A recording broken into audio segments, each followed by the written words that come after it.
Welcome to the Agile Leadership Network. I am your host, Stacy Louie. As an Agile coach and CEO of Hyperdrive Agile, based here in the Bay Area, I'm proud that we have supported a decade of meetups featuring some of the world's most brilliant Agile and leadership experts.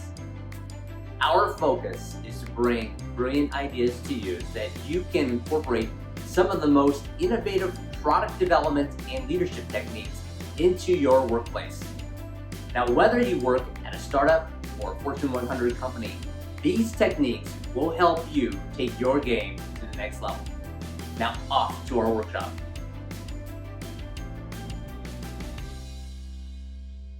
I do welcome Cherie Silas.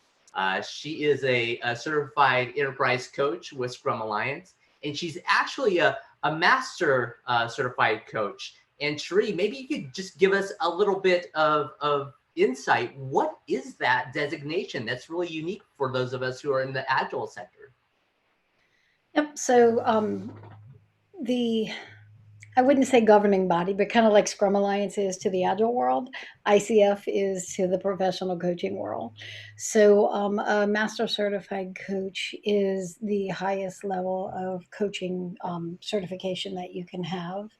There's about maybe 13 to 1500 people in the world who have that certification.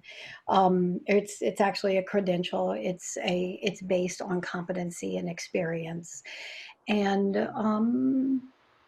nobody in the Agile space has that. So there are several people in the Agile space who have a professional certified coach, which is PCC, the mid-level, and a good bit of them who have the ACC, which is the entry level. But so far, I'm the only one who has decided to take my coaching game up a bigger notch. That's terrific. That's fantastic. Outstanding. Love to hear that. I know you've been deeply involved in a variety of different programs on coaching within the Agile community, certainly being part of some of the coaching programs over at Scrum Alliance. So excited that you've taken the time to join us.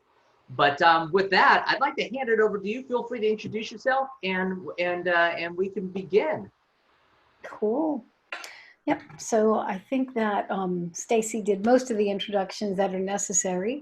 I know some of you in here and others I haven't met yet, so glad to meet you. One, Stacy mentioned an interesting thing about me. I think one interesting thing about me is while Tanner flies airplanes, I can't wait to go up with him. I jump out of them. So, but I'm pretty sure he said he won't allow me to jump out of his plane. I'm not really sure. No, you're gonna have to stay in on this one. I'm sorry. Okay, sounds good. So, and that said, I'd like to get us started by hearing something interesting about you. So, if you can use your chat box, we'd like you to throw in there. We're going to get the energy started, and we're going to talk about what is something interesting to you that you would like to share.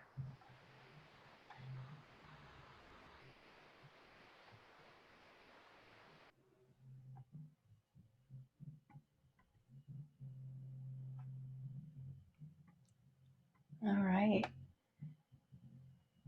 Tanner's foster parents with his wife to a 5-month-old, and I've seen her. She's precious. Fly kites for the, I guess, to relax during the pandemic. What else?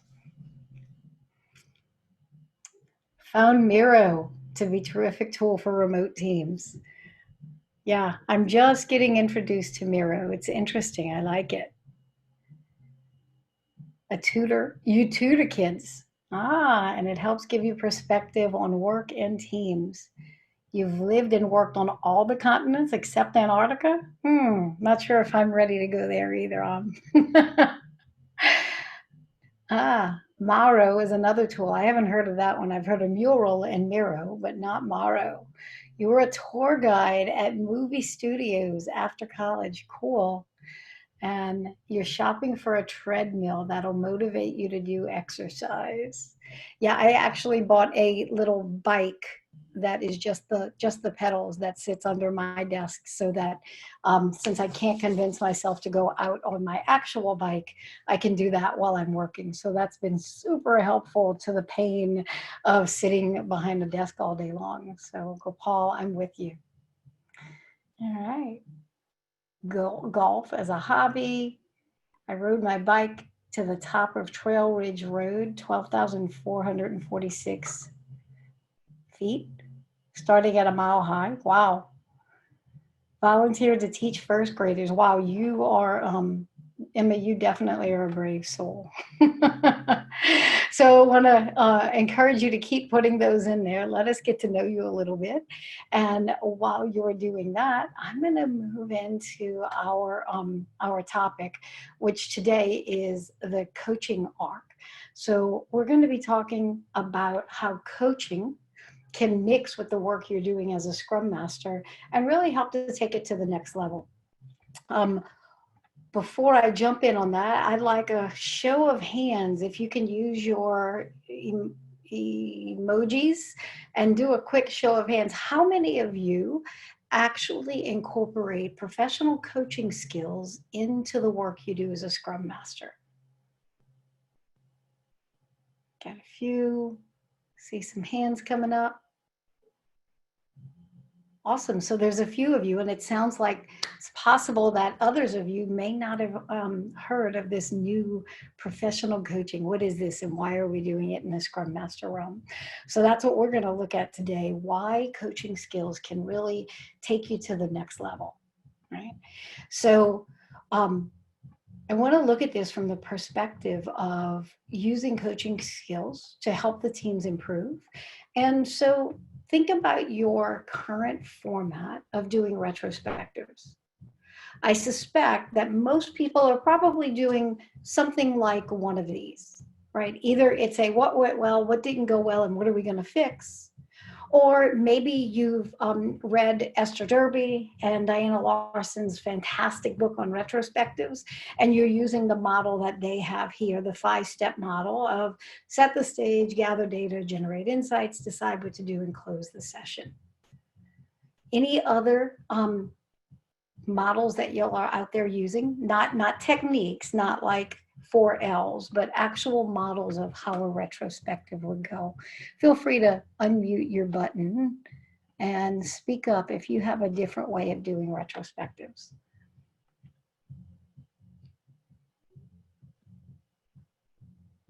Andrew? So Cherie, sometimes we do a 3 little pigs model, house of straw, wood, and brick. What, looking longer term, what kind of worked? You know, the house of straw, what works pretty well, house of wood, and what we did that was awesomely reliable, the house of brick. Oh, that's pretty cool. That's a cool technique. Thank you. Great. So what I want to add to here is first that, yes, these are legitimate retrospective, I guess, frameworks. They're legitimate ways to do the retrospective, and I don't want to take away from that.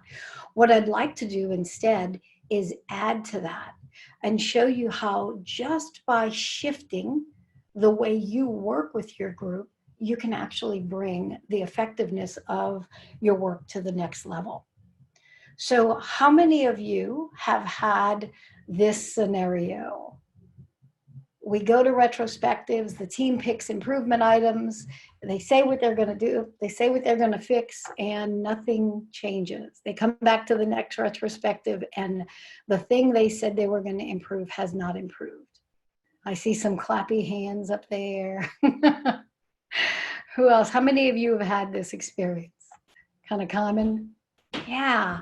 It's frustrating, isn't it? Right? We go to a retrospective, we spend an hour and a half, we get in there, we do some work, and then everybody's all excited. This is what we're going to go change.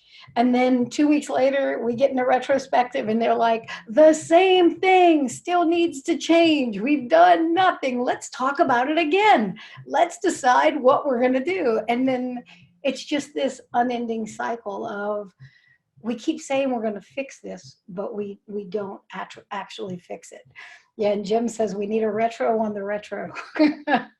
That is definitely the case sometimes. And so how can professional coaching skills add to that? I think it might be the missing piece of the puzzle. So I have a question here that I'd like some feedback on. What's the difference between facilitating and coaching? So if I'm leading a retrospective, what's the difference between I'm facilitating an event or I'm coaching a team using the event? Any thoughts? Jim? Sure. Facilitating is getting other people to talk. Coaching is guiding them in that discussion and drawing out things that are issues and encouraging them to have a conversation in a more productive way. Mm. Cool. Christine, were you going to add something? No, I was agreeing with him. That's exactly what I was thinking. Oh, okay. Yeah. Awesome. Yeah. Yeah, so there's a difference between coaching and facilitating. Let me ask you this question. If I'm coaching, who's at the center focus of the work we're doing in the retrospective?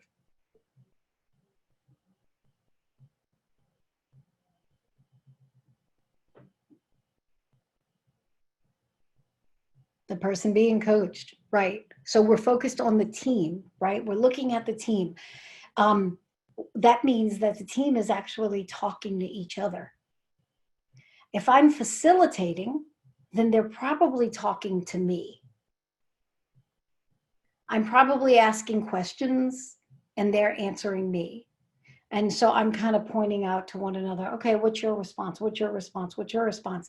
But all of the conversation comes kind of like a triangle towards me, where if I'm coaching the team, they probably are more, it's more circular than like a triangle, and they're actually having a conversation with one another rather than going through me.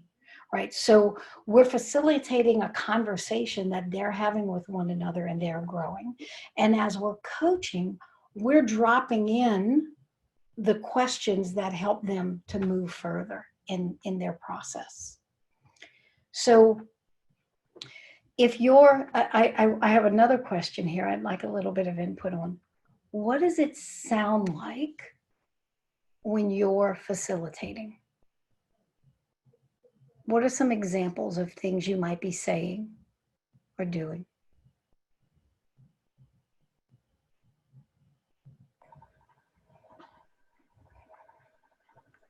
Kate?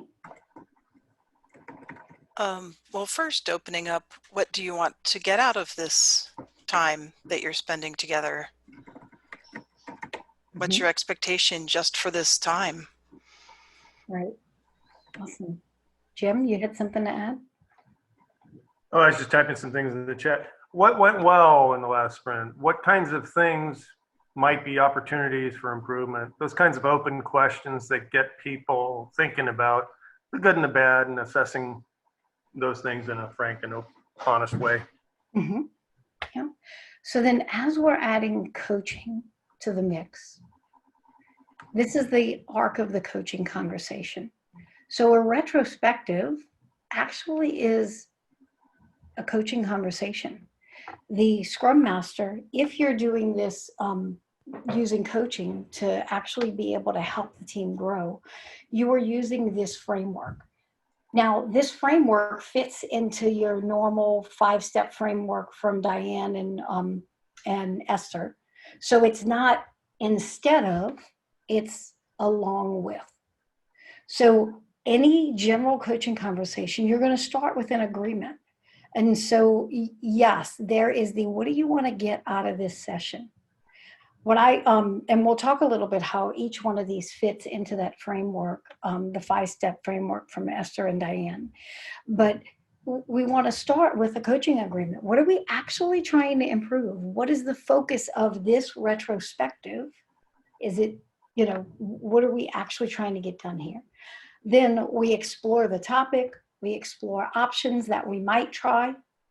Then we move into a place of we're going to decide what we actually will do. This is often the spot that's missing in retrospectives. We decide what we'll do. We're going to fix this thing. Okay, great. Bye. See you next week. But we don't actually move into the action and accountability and set a good plan for, well, how are we going to actually make the change? We've identified what we want to change, but how are we going to actually incorporate those changes into the way we do work? And then we close the session. So this is the normal coaching conversation that you could have with an individual. When we're having it with a team and we're bringing it into the retrospective format, here's how it fits in. So set the stage, this very first piece. What the set the stage can be, and often I think set the stage is let's break the ice, let's have fun. And that's okay if you want to do that. That brings that team spirit into the conversation. However, by itself, it's not going to set you up for a successful retrospective. So yes, jump in, have fun, play your game, decide if the last sprint was a car or a train wreck. Do all those things, and don't forget that we need to understand what's the most important thing that we need to focus on in the retrospective. So what this does is it helps to narrow the focus of the retrospective. So we often go into a retrospective and say, okay, let's gather ideas. What went well, what didn't go well? And we throw a bunch of stuff out there. And then we kind of have to figure out, well, what are we going to talk about and what might we improve? And then we might end up getting a bunch of things that we think we want to improve, but not taking action. So finding out what's the most important thing we want to focus on. Is it our speed of delivery? Is it our communication? Is it our defects? What is it that we want to focus on? Is it our relationship with another team? Is it the fact that we didn't get all of our work done this sprint? Those are the type of things we need to understand what this retrospective is about. Then we need to also understand in this beginning, how do we set the stage if we're coaching, is what's going to be a good outcome. So we not only need to know what we're going to talk about, but how will we measure success of this retrospective? How will we know we had a good retrospective? Maybe we'll come out with a plan that each person knows exactly what they're going to do to make sure that we fix this. Maybe we'll come out with action items. Maybe we'll come out with a new design for our next experiment. Maybe we'll come out with a hypothesis. Right? Yes, this is being recorded. So this is the set the stage piece. So I'd like to hear a little bit from y'all. How do you think this setting the stage, and in coaching, this is called the coaching agreement. If you incorporated this, how might your retrospectives change? Any thoughts? This is Brad. I think it'd be helpful. We're struggling with that right now with some pretty deep stuff, and that setting of the stage and where you want to focus keeps people in mind because everybody's going to come in with their ideas. So I think it's a great idea. Yeah. Yeah. So instead of coming in with this widespread, everything's on the table, we want to actually come to an agreement of what's most important. And this might be a discussion. Okay, team, what's the most important thing for us to focus on today? And they may have a bit of discussion and then say, okay, the thing that's most painful right now is our communication. Okay, great. Let's focus on communication. Okay, so that's how this coaching arc fits into set the stage. Then we move into the next phase, which is the gather data phase, right? And so where the coaching arc fits in here is the exploring the topic.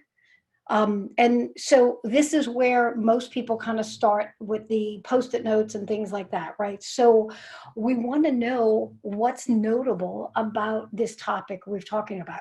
We already know we're going to focus on communication this sprint. So what happened in the last sprint that's a notable incident? That's something worth discussing about our communication. So now as we're gathering data, we're actually focused on the thing we want to solve. You can use any retro format for this. That doesn't have to go away. You can use the 4Ls, you can use plus what went well, what didn't go well, you know, things like that. Whatever you're using today, all of those things are relevant, but it's focused on this thing. And this example we'll use for the rest of today is communication. So what did we like, love, lack, and learn about our communication during this sprint?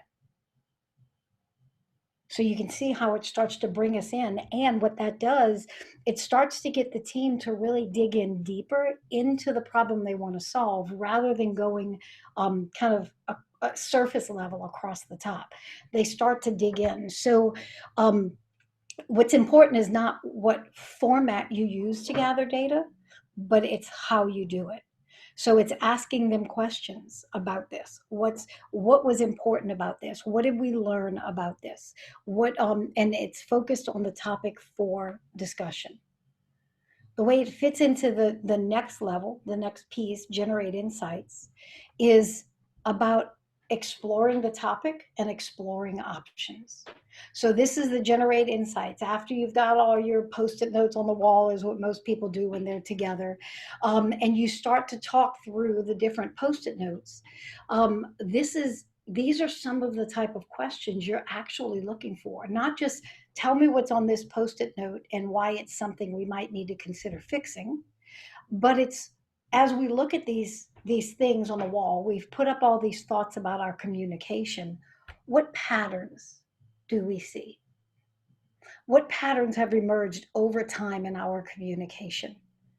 Is this a new issue, or is this something that is a continual issue that we keep going in circles on? What more do you need to understand in order to make a change? What's at the root of why we're having communication problems? What needs to be clarified about our communication problems? What is it that we don't know that we need to clarify? What is it that we need to discuss in order to know what actions to take? What is it that's not being said? Right? So we're asking these type of questions to dig into this topic. And so this is your generate insights. And now we're understanding our topic a little bit better. We're understanding the challenges we're having around communication. And we're also bringing out what are some of the options we might do to improve these challenges. And at this point, you're really just kind of exploring multiple options. You're not committing to anything. You're just exploring, like, what could we do? Maybe we could communicate less in writing. Maybe we could use Slack. Maybe we could turn on our videos and that would help us see one another's disposition, things like that. So what are some of these options that we might have? And how would those options help? And what would it look like if we actually did those options, right? So as we progress through that, and that's often a huge part of your retro. So if your retro is an hour, this might be 15 to 20 minutes, right? That you're in here gathering insights and gathering data and generating insights. Then as we start to move through the curve of the arc, getting into this important part that is determining action and accountability. Here, this matches to the decide what to do phase of the retrospective. Right? So we've talked about communication issues. We've talked about a bunch of things we could do to improve the communication. Now the question is, what do we actually want to do? What experiment do we actually want to try? And how will we know that experiment is successful? So a big reason why people leave retrospectives and they're going to go fix the world and the world doesn't get fixed is because they don't know what fixed looks like. So I like to set these up as a hypothesis. What is the problem we're trying to solve? What is the experiment we're going to run? How will we know if the experiment is successful? Right? What will we measure to know the experiment is successful? We will reduce our level of misunderstandings. We will reduce the level of fights that we have over Slack. Whatever it is that they're going to measure about, if we do this experiment, this is how we think it's going to change. You see, if you don't get your team thinking about the impact of the change they're going to make, then they won't actually make the change, because they have to understand, what is it we're trying to do, what's the experiment that might get us there, and how will we know we're there or not there. Maybe the experiment didn't work, but we won't know that until we have a way to measure it, right? So helping them to create hypothesis, and maybe they create several and do several experiments with different things, but there has to be a way to measure it. And so that's one way that I help those takeaways to be more effective, the plan. Another way that I do this is to build a SMART action plan, which I'm sure many of you have heard this SMART acronym, and it's often used in business for the way we make a plan. But in here, there's some, I'm going to, I should have put this here. So in this, as we look at the SMART action plan, there's a couple of pieces that I do with the team that may be a little bit different, right? So yes, we want to be specific. This is our hypothesis, right? What's the thing we want to fix? How are we going to measure when it's fixed? And then the action plan, we want to actually write out, what is the experiment? What are we going to do? We're going to try this. And if that doesn't work, we're going to try this. And here's the people who are going to take which actions. Here's how we're going to be responsible and accountable. I like to add this relevant, which is a part of the SMART, but it's not just, I think when people look at this, they look at, is this a relevant action item? Is this a relevant improvement? But I like to take it a bit further and say, well, how is it relevant to our business outcomes? If we make this change and improve our communication in the team, what will that bring us long term? What is going to be the business impact to that? Well, if we improve our communication, then we will likely not take as long to do things. We won't have to do as much rework, so it will reduce the cost of producing the product, and it will help us to actually satisfy the customer by producing the right product, because we are now in alignment. Right? So we want to know not just why we're fixing something, not just what we're going to fix, but what is the impact of actually fixing it. And then with any experiment, you want it to be time bound. And so that might mean that some of the experiments you try, maybe you take in something that you're going to work on over the next quarter. And so how often are we going to check in? Are we going to check in once a month on our progress? Are we going to check in every week at the retrospective? So some things you're going to fix, and it's going to be 1 week you're going to do something. But what I find is that we set up false expectations with ourselves, because we take in something we want to fix, and then we assume that it's going to take 2 weeks. We go do some behavior, and then we come back and we're like, yep, done. But we haven't actually embedded the new way of thinking and new way of being into the culture of the team. So then this is why they keep coming back around, right? So often we'll add things maybe to the working agreement. We're adopting this new way of working, and we want to make sure that we're all focused on it. And then when it becomes embedded in the culture of the team and we no longer need some rule around it, we can move it off of our working agreement, because now it is a part of the culture of the team. And so this time bound becomes important, because even in your retrospective, you want to know if the time we're focusing on is, are we looking for something we're going to improve in communication over the next quarter? That might be a bigger issue. Or are we looking for something we're going to fix about our communication in the next 2 weeks? That will determine what our plan is, what our goal is, right? So let me go back so that I can get in here. So we've generated insights. Now we're deciding what to do. What items do we want to take action on? This is our determine action. What experiments? our hypothesis, our SMART action plan, and how a hypothesis fits into that. And then now accountability. This is a huge one that is missing from many of our retrospectives. And so when I talk about accountability, what I don't mean is this kind of accountability where I'm going to grab you by the neck and I'm going to hold you accountable. I'm the scrum master, you're the team, and I'm holding you accountable. You said you were doing this, you better do it. You didn't do that. That is not coaching, and that's not the way accountability works in coaching. It also doesn't help your team to become self-organized, independent, and able to take responsibility and accountability upon themselves. So we want to create an environment where they're taking on their own accountability, right? And so part of the way you do that is through these questions that I don't know get asked often enough. So we've got this action plan, but what might get in our way? What might stop us from doing this? And what will we do then? Right? And you can't figure out everything that could go wrong.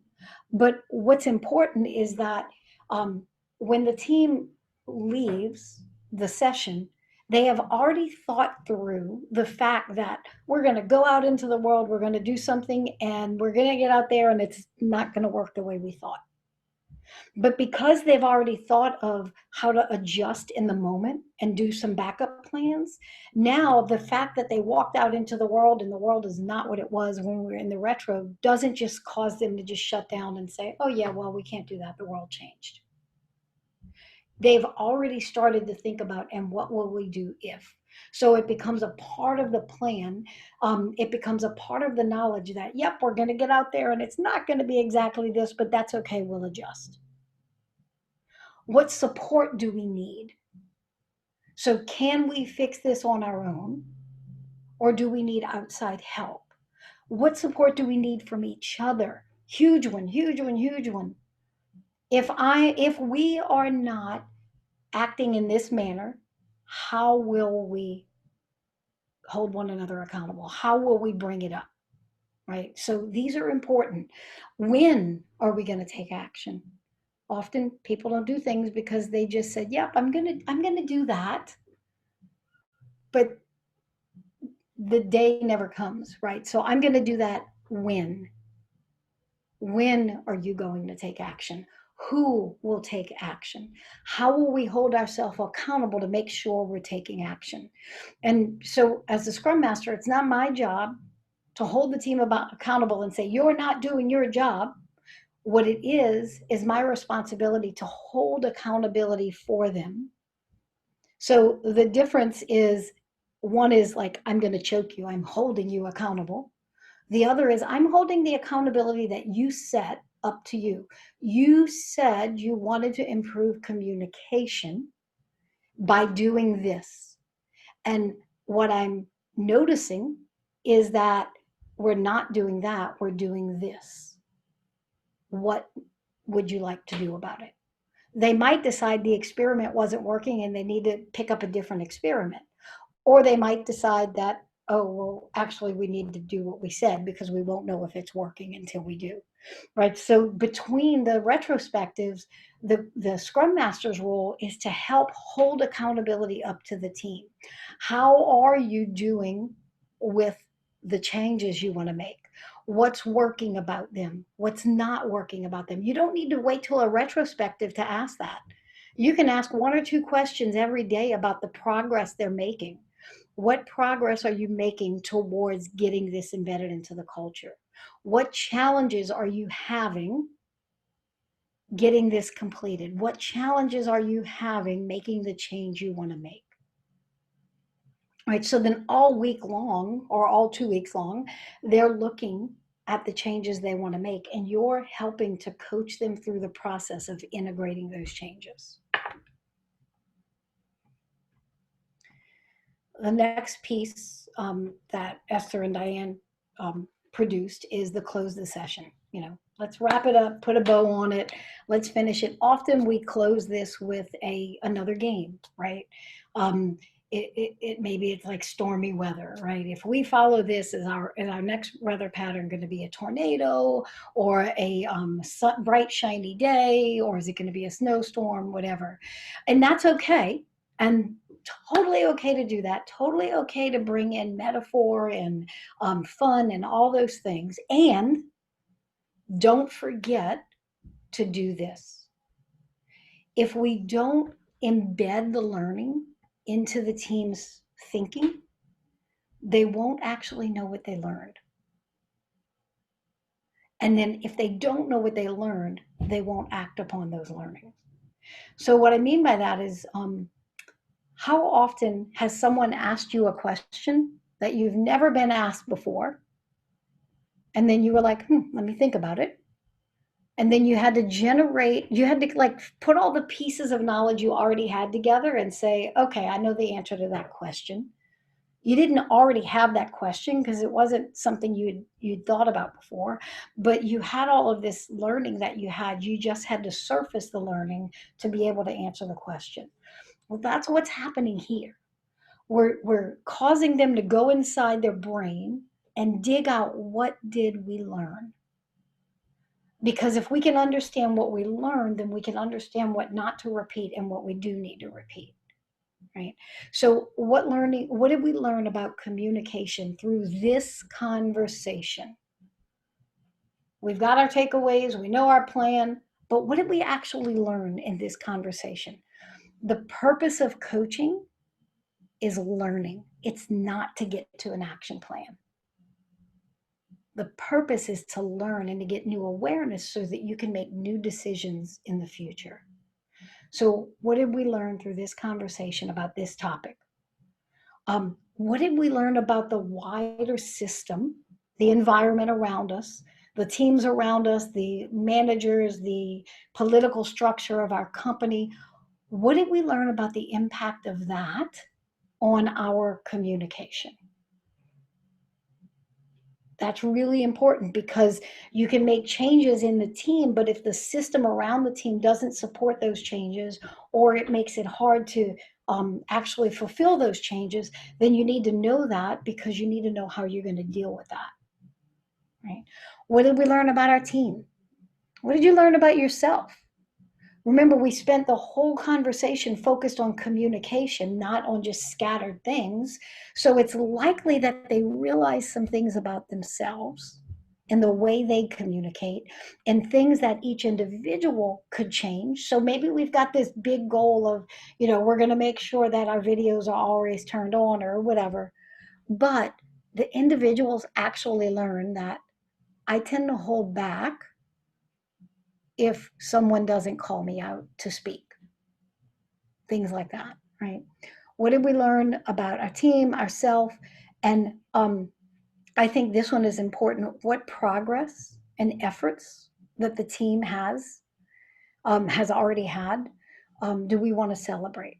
So one way to do that is to close with an appreciation loop. What do you appreciate about your team? Or what have you learned about your team that you want to make visible, that you actually want to put into words so that it becomes real? If it's only in your head, it's not quite real. When you speak it out loud, now it's into the space and it becomes real and true for everybody. Maybe not true, but it becomes real for everybody.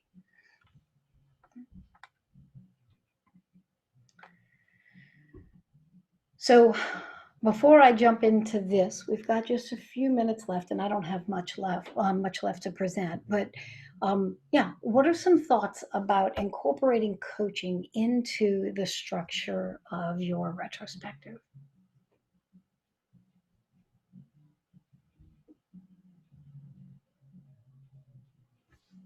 If we were in person, I would throw candies to whoever answered,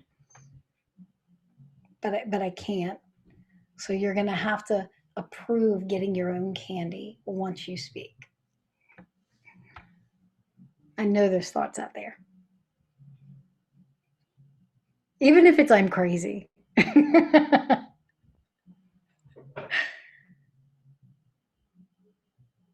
Nothing? All right. Well, why don't you repeat the question one more time? Let's see if we can shake things up. Yeah. Just what are the thoughts that are coming to you after listening to this presentation? Well, I'll break the ice and say something dumb so others can follow afterwards. I'm in an org that's relatively non-agile, so I'm pondering how I'm going to take this learning, etc., which works well with small teams, and make it fit when people want to have 25 people in a retro, including an executive vice president who's not going to take any accountability for the things here. I love that. So yeah, for me, when I'm doing a retro in these large groups like this, a lot of what I do is have them either break up in small groups and answer some of these questions, or I'll have them like write down a couple of answers and then we just debrief, right? Okay. What else? So I really like the idea, and someone had used Miro. Someone became infatuated with Miro in our group, and it became all about the tool and the training, like for this. And we totally blew it and stood up and said we blew it. So this is an example. I think I think a coach needs to help run this or coach them through it. But this is non-trivial. This isn't your normal retro, is what I'm thinking here. I think it's cool. You got to think through it pretty hard. Mm-hmm. One more.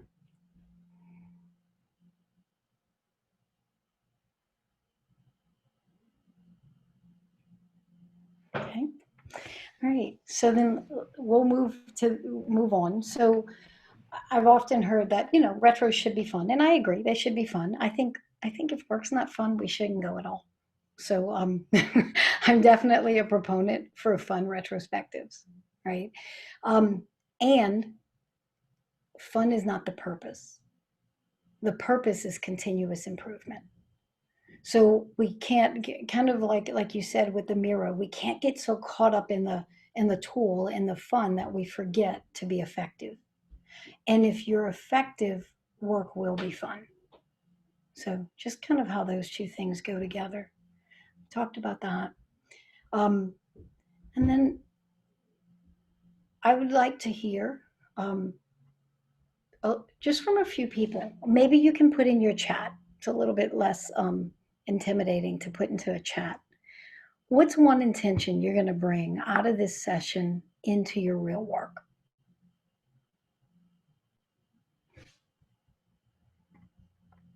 Let me grab the chat so I can see it. All right, one intention, something you're going to do differently.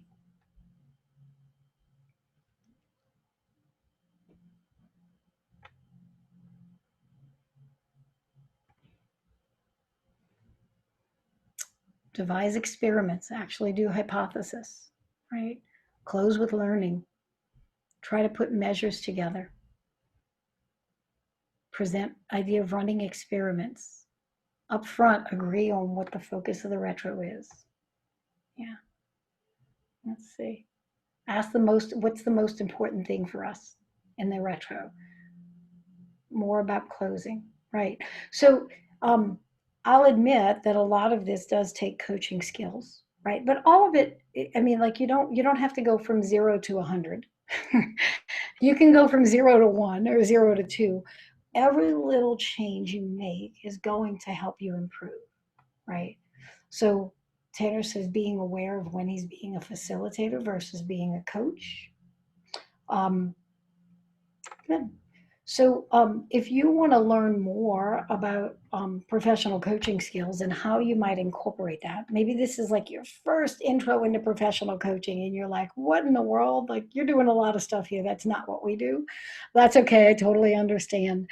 There's a lot of learning that can go into it, but it's not hard. And every layer of learning you have actually adds to your capabilities. And so, as Stacy mentioned, I am doing a boot camp. There's one in September. That's like the weekends. It's 2.5 weekends. And it's the facilitation, because I did not say the facilitation is a dirty word. We still need to facilitate. And there's coaching. And so that's 5 weekends or five days, 2.5 weekends. And then I'll be doing another one in October. That's a 5-day boot camp. It's like during Monday through Friday, and it's just a full day of training. So in that, we'll be learning coaching skills. We'll be learning what it means to actually coach an individual, what it means to coach a team, what it means to coach an organization, because part of your job as a Scrum Master is coaching the wider organization and finding organizational impediments and things like that. So you'll learn more about that. So I welcome you to join in there. And with that, I am happy to hand this to Stacy if there's anything that you want to do in closing. Well, thank you. Thank you so much. I think if there's any last Q&A, feel free to pop off your mute.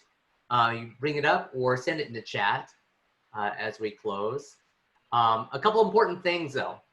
Important events that you should be aware of that you may not be aware of. So the Scrum Alliance is inviting a lot of coaches, Agile coaches, as well as people who are interested in Agile coaching to the first ever global Agile Coaches Retreat. Now, this is a big thing. It's a big deal. Typically, we would have this in different regions. So we would have one in North America, and everybody would show up from North America to one spot, or we'd have one in Asia, actually different parts of Asia. We had one in India once. We had one in the Far East. We had one in Australia. We've had several in Europe. So these Agile coaching retreats were really regionalized. And so now we're bringing it together because of the pandemic. We're going to have one big Agile coaching retreat. So what's happened is there are north, originally we thought we were going to have 500 people. And then we thought maybe 1,000 people.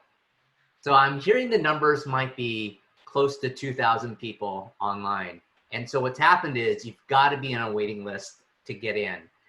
If you're interested in joining us for the Scrum Alliance Agile Coaching Retreat and you can't get in for some reason, what I invite you to do is email us at info@hyperdriveagile.com. I posted it in the chat. Send us a message and we'll see what we can do to try to get a ticket allocated to you, because obviously being involved and showing up in meetups shows your excitement for the topic. So let us know and we'll see if we can get you a ticket. But what you should do first is try to go on your own. See if there are any free tickets. I did check this morning to give you an idea of where all the data is at or the information for signing up. I'll post that in the chat as well. You could read all about the coaching retreat. There's a great little video there. You're more than welcome to take a look at the video and watch. But we'd love to have you there. It is 5 days, 3 hours a day. So it's 5 days, 3 hours a day. Starts September 14th. West Coast time. It starts at 9 o'clock and goes until 12. We'll have several speakers, including several of the thought leaders that you've heard of. That would be people like Lisa Atkins. We'll have other people like oh my gosh, different variety of authors coming in from coaching perspectives. So take a look at the schedule if it does pop up. If you're interested in who all the other speakers are, let us know and we'll get that to you. So with that, we'll close it up. I have to thank Cherie one more time. And if you want to get a hold of Cherie, what's the best way to get a hold of you? Can look me up on LinkedIn, or you can send me an email to Cherie at tcagile.com. And I'll write that in the chat box. Feel free to connect with me on LinkedIn. Excellent. So we'll get everybody connected. We will have the recording available to everybody. So got any other questions? Feel free to email us, and we'll get to you and respond to you as quickly as we can. Thank you everybody for showing up today, and have a great day.